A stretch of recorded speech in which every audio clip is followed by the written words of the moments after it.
Last episode ay nasampulan agad tayo ng matindi.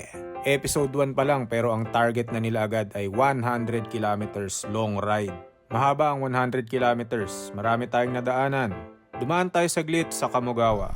Ang ganda dito, parang picnic area. Nagpaloko na naman tayo kay Kumut. Gustong gusto ko talaga pag niloloko na tayo ni Kumut eh. Dumaan sa beachfront na neighborhood.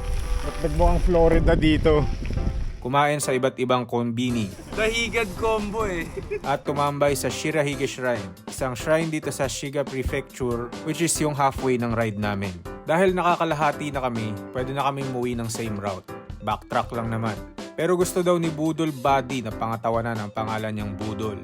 Kaya imbis na mag-backtrack, gagawin na lang daw namin tong loop. Meaning sa ibang daan na kami magbabike pa uwi para makagawa ng paikot na ruta hanggang sa pinanggalingan namin. Dadaan tayo sa mga scenic routes. Ba't ba tayo dito naman?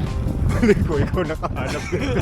Sa gitna ng gubat, Nakita ko na, biglang umangat yung kalsada. papasok sa matatarik na villages. Tulak ko na lang to, wala naman akong pinapatunayan. At susuong sa lungga ng mga bababangis na hayop at madaling nayungib patungo sa walang hanggang kawalan. Paano namin malalaman kung pabalik na kayo?